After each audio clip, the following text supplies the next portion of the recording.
¿Qué tal, amigos de YouTube? El placer de saludarlos. Les habla el hijo de Doviti junto a Juan Cruz Sánchez de Laico. Estamos para hacer otro video clásico del canal Tácticos y Estrategas, que ustedes lo pueden seguir por YouTube, por Facebook.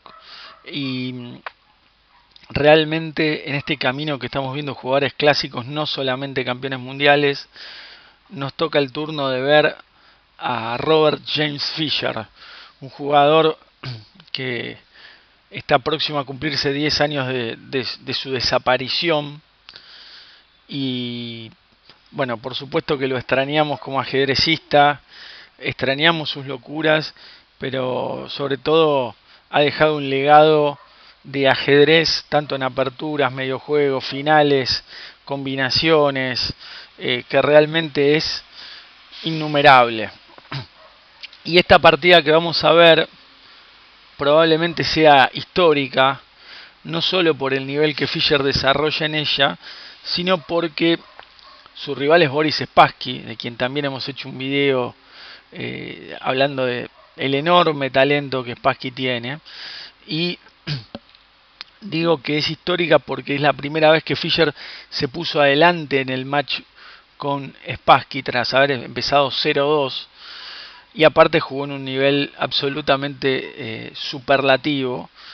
Y la anécdota, digamos, las crónicas de la época marcan que cuando esta partida terminó, la gente se puso de pie para aplaudir el juego de Fischer, y Boris Spassky, que todavía era el campeón mundial, pero siempre fue un caballero, asintió, se paró de la mesa y también se sumó al aplauso de la gente. La verdad que un gesto que quizás en un match no sea el mejor, porque era un rival al que tenía que seguir enfrentando y quizás con ese gesto lo agrandaba, pero desde el punto de vista de la caballerosidad y de la ética deportiva, es una de las cosas que marcan a Spassky como uno de los grandes campeones, ¿no?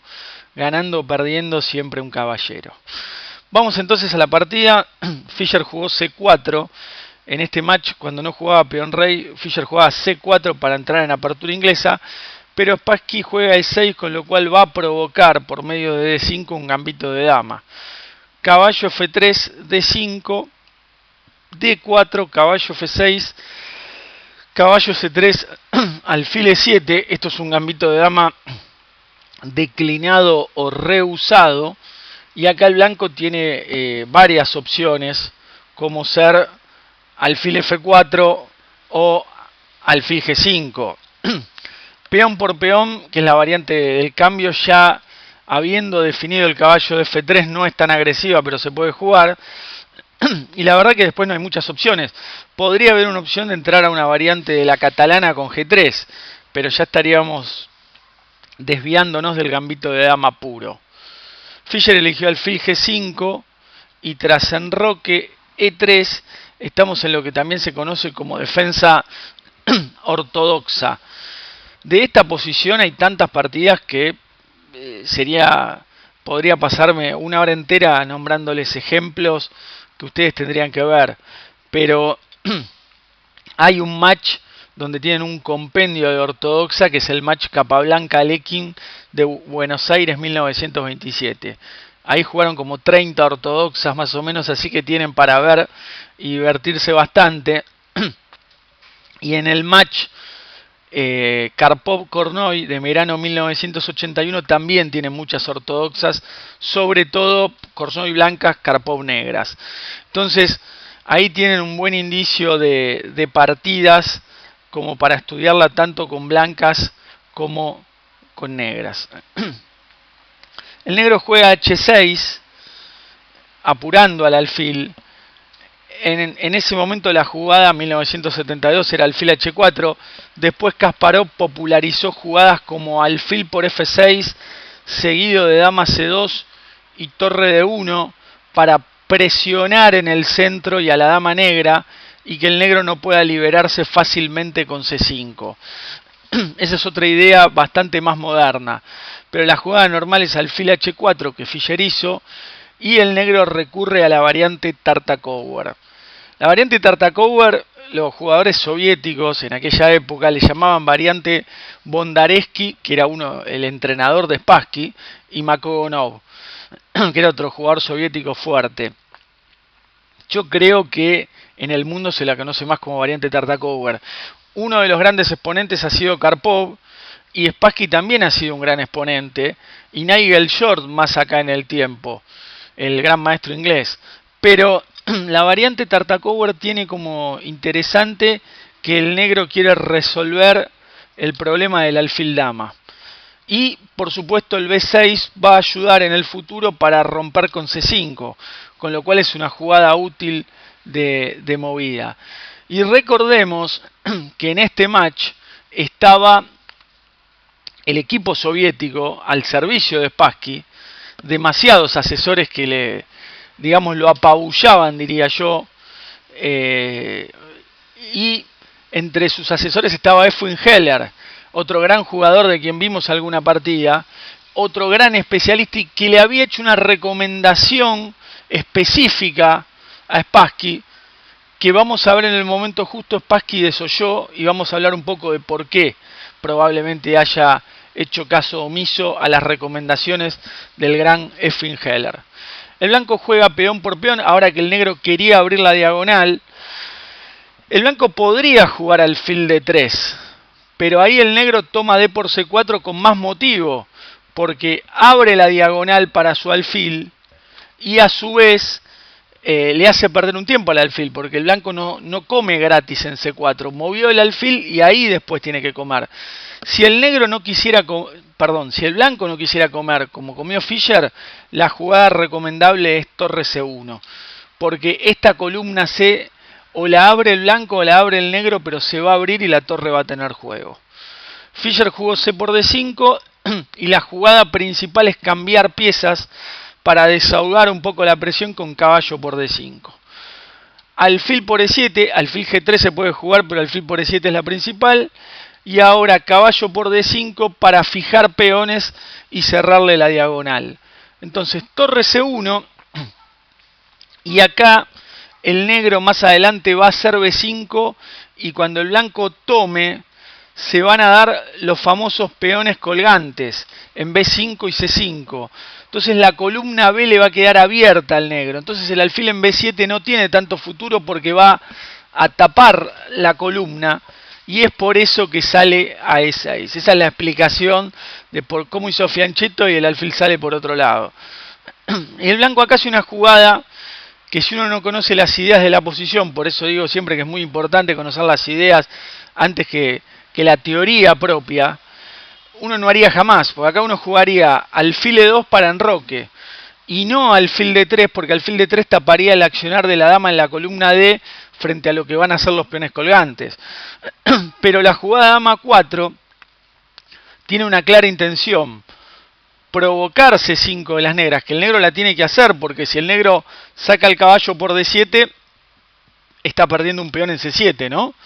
Entonces contra C5 aparece la clavada dama 3 y ahí empezamos a tomar en cuenta por qué sucedió esto, ¿no? O sea, a qué se debe esta jugada. Entonces, en esta posición, el negro va a jugar torre C8 y las blancas, siguiendo con la teoría, juegan alfil B5 y acá se va a producir un momento clave en la partida donde viene lo que hablamos de la recomendación de Heller. Yo les conté al principio que Spassky estaba con tantos asesores que ya estaba atosigado de información.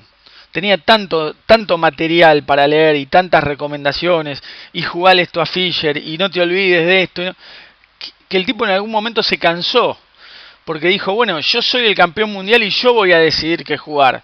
No me vuelvan loco con tanta información. Así como no tener información es malo, tener muchísima información también es malo, porque uno no sabe para dónde agarrar. Y entonces Spassky hace la jugada 6 que es mala. Siguiendo con antecedentes teóricos, pero una mala jugada, porque no amenaza peón por alfil, porque tiene la torre en el aire. Otra de las funciones de la dama en A3. La jugada correcta es el sacrificio de peón que Heller había propuesto, que es dama B7. Dama B7 es una jugada muy interesante porque desclavo al peón al sacar la dama y ahora amenazo C4, A6, B5, aparte tengo la torre defendida en A8, con lo cual si ahora el blanco no retira el alfil se lo voy a encerrar o le voy a ganar 1000 tiempos sobre el alfil. Entonces acá hay un problema grave, el blanco debería aceptar el sacrificio, el gambito, con D por C5, B por C5, torre por C5, torre por C5, dama por C5, y acá la jugada es caballo A6. De pronto el negro te toca la dama, y la dama no puede ir a cualquier lado porque, ojo que está el alfil. Si el blanco hace dama C6, la opción es jugar dama por dama, torre C8 y torre C1 jaque, con una partida muy buena de las negras. El blanco zafa la torre porque vuelve con alfil A4 y alfil D1, pero queda en una posición comprometida. Y la otra jugada que se intentó meses después, donde, digamos, Heller demostró sobre el tablero que su idea era buena, es alfil por A6, dama por A6. Acá el blanco tiene peón de más y mejor estructura, pero cuéntenme cómo va a ser para enrocar. Y de paso, cuidado que me amenazan torre C8. Hay una partida del torneo de Holanda de principios del 73, o sea, meses después del match Fischer-Spassky, de Thiemann, un joven Thiemann, que después fue uno de los mejores jugadores del mundo, pero que igualmente ya jugaba bien en el año 73 pese a su juventud, contra Heller, donde Heller le da una paliza infernal con piezas negras. Y demuestra que su variante era buena. La pregunta es, ¿por qué no la hizo Spassky? Yo creo que Spassky se cansó de tener tanta gente que lo asesoraba y que le hablaba al oído y que no lo dejaba pensar. Y en este caso se equivocó. Tendría que haber hecho caso a la recomendación de Efwin Heller. Volvamos a la partida. Spassky jugó A6. Le jugaron D por C5. No puede comer el alfil, ya lo dijimos. Jugó B por C5. Se configuran los peones colgantes. Enroque juega Fischer porque total el alfil está indirectamente defendido. Torre A7 hace Spassky. Y ahora alfil E2. Ahora sí le amenazaban peón por alfil. Caballo D7 es otro error, porque se vuelve a quedar con la dama en el aire. La jugada probablemente sea dama F8. Entonces le juegan otra vez caballo D4. Fíjense cómo la táctica acelera el plan, ¿no? O sea, los recursos tácticos hacen que Fischer pueda hacer una jugada que es inviable. Es viable porque el negro tiene la dama en el aire. Entonces, dama F8, y acá Fischer va a meter un plan conceptual pero brillante, que es caballo por E6, F por E6, refuerza el centro negro pero debilita su enroque, y ahora la jugada de 4 es maravillosa. Porque Fischer viene a desbaratar todos los peones centrales del negro. Por supuesto que D por E4 es un peón que se va a terminar perdiendo y quizás no sea la jugada, pero de ninguna manera la jugada debe ser D4 como hizo Boris Spassky. Yo creo que Spassky estaba capaz pensando por qué no hice la recomendación de Heller, y por el otro lado, a veces uno, no digo que se aturde, pero cuando ves que tu rival hace todas las buenas, algo te agarra, ¿no? Porque si es como este tipo no se equivoca nunca, hace todas las más fuertes, ¿no? Y jugó erróneamente D4. Cuando los peones colgantes avanzan así, que no es la recomendación, ya quedan casillas débiles. Y acá el blanco tiene un super alfil, ¿no? Entonces Fischer jugó F4, dama E7 y E5. Fija la debilidad de E6.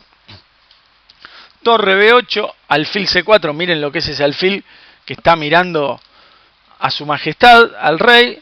Rey H8 y dama H3. Y acá creo que es el último momento donde Spassky pudo haber hecho algo distinto para evitar lo que va a ser la sinfonía de Fischer, ¿no? Yo creo que acá el negro debió jugar torre por B2. Yo creo que torre por B2 era la mejor chance práctica, pese a que le van a comer el peón de 6 y va a estar peor, claramente. Pero por lo menos iba a tener más lucha, una torre activa. Cuando uno está en una posición mala, tendiente a quedar perdido, tiene que buscar alterar el estado de situación. Spassky jugó caballo F8 y ahora el blanco simplemente hace B3 y tiene un mejor alfil que caballo, mejor estructura de peones, posibilidades de atacar rompiendo con F5, tiene todo el blanco. Hace lo que quiere. Imagínense eso en manos de un jugador del calibre de Fischer, es perder la partida, ¿no? Spassky jugó a 5, le jugaron F5 nomás. El negro tiene que tomar, porque si no F6 es una matanza, le abren todo. Tomó torre por F5, acá Spassky se tira un lance sutil, que es caballo H7, ¿no? Todos estaríamos muy tentados de hacer torre F7, pero ahí caballo G5 nos gana, porque nos toca la dama con jaque y nos toca la torre. Cuando comemos la torre nos juegan caballo por H3, jaque, y después torre por E7 y el negro queda con calidad de más. Digamos un lance defensivo sutil, obviamente que Fischer no cayó en la trampa, jugó torre CF1, el negro hizo dama D8 y ahora la dama sale del caballo G5 y juega dama H3, torre E7, H4 para que el caballo ni siquiera pueda venir ahí, que igual no podía, torre B7, el negro está pasando porque no puede hacer otra cosa, E6 para achicar más las piezas, torre C7, dama E5, Fischer sigue metiendo piezas como leña al fuego, ¿no? Dama E8, y bueno, A4 es una jugada sádica porque digamos que si el negro pensaba en hacer A4 como para buscar algún rebusque, ni siquiera A4 le dejan hacer, ¿no? Fíjense que el negro tiene una escasa movilidad. El peón de 6 es muy limitante y las amenazas en la columna F también. Pero falta definir la partida. Entonces Fischer no se apura, juega torre F2 porque están en apuro de tiempo, dama E8, torre F3, dama D8 y ahora alfil D3. Alfil D3 encuentra la idea justa. ¿Cuál es la idea justa? Armar la máquina con dama y alfil e intentar dar mate sobre la casilla H7.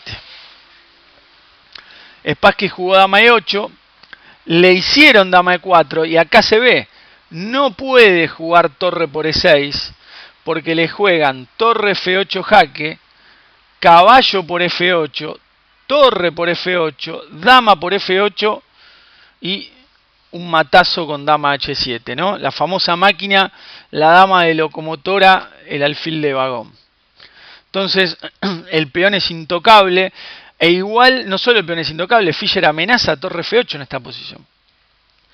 Por supuesto que acá jugar G6 es lo mismo que abandonar, ¿no? Porque ese peón va camino a la muerte y el blanco después saca la torre y con H5 también tiene amenazas múltiples, ¿no? Simplemente a G6 el blanco juega torre 5. Entonces Spassky jugó caballo F6 y habrá rezado como diciendo, bueno, capaz que Fischer en el apuro de tiempo no me sacrifica calidad, pero no sé si ustedes saben que Fischer tenía una seguridad y una convicción y cuando tenía muy clara una idea, lo único que tardaba en jugar era el anotar la jugada, ¿no? Al toque jugó torre por F6, que elimina al mejor defensor del rey negro, ¿no? El famoso tema táctico de eliminar la pieza defensiva. G por F6 y torre por F6. Este sacrificio de calidad no hace falta ni evaluarlo, ¿no? Tengo un super alfil en D3, un peón en sexta que no deja jugar a las torres. O sea, con mirarlo 10 segundos uno se da cuenta que no hay riesgo alguno para el blanco sacrificando la calidad, todo lo contrario. Entonces jugó rey G8, acá hay varias jugadas para hacer, pero Fischer juega alfil C4, que de hecho es la jugada 40 para llegar al control, y tras rey H8 selló la jugada secreta pero al final la partida se definió ahí porque no se llegó a suspender porque Spassky abandonó.